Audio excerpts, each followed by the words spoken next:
living in a state of functional freeze and you don't even know it. If you're interested in changing this, stick with me to the end. Let's explore why this happens and, more importantly, what it even means and how you can regain your life.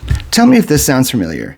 You get home with all the best intentions, plans to tackle the laundry, or get started on that project, or even just prep some meals for the week. But instead, where do you find yourself?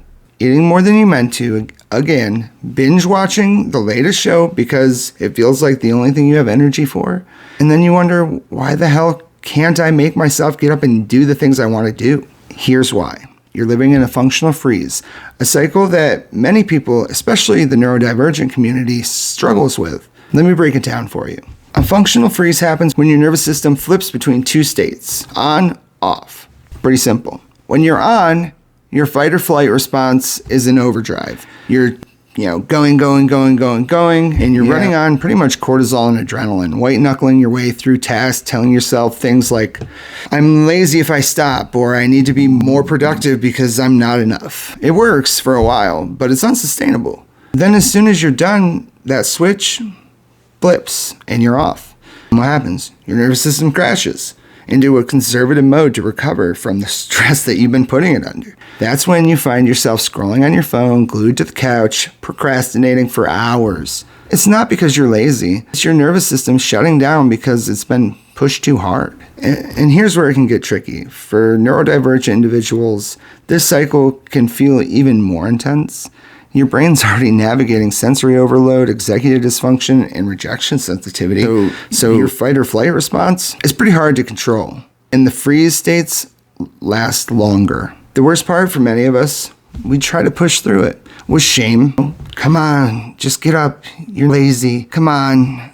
Every time you push yourself in this negative way with shame, you activate your fight or flight response.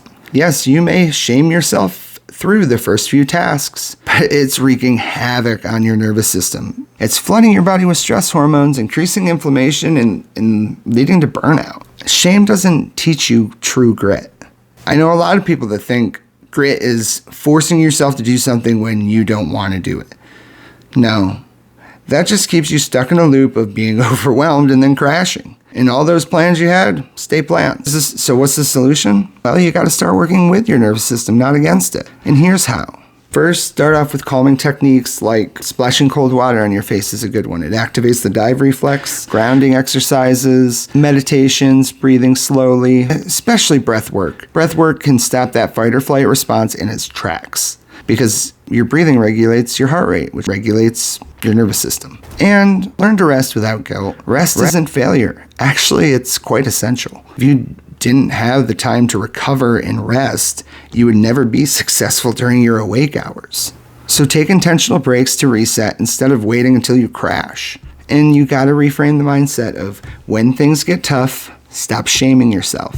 Acknowledge that it is difficult, but remind yourself you can handle it. Every time you do that, you practice self-compassion. Every time you practice self-compassion instead of shame, you're teaching your nervous system to trust you. And that's just some of what we do in my coaching. You don't need to navigate this cycle alone. And in my Life Mastery program, we'll dive deep into it so you can understand your nervous system, breaking out of functional freeze and building the tools you need to thrive. Together, we can create personalized strategies that work with your unique brain and to start living a balanced life with purpose and control. If you're ready to take the next step, I have a few spots left available in my Life Mastery program, and I'd love to have you be a part of it. Let's work together to create a life where you're in charge, not your nervous system. And if you're ready, the link will be in the comment section below. Head down there. I'll meet you down there anyways. Thanks for watching to the end.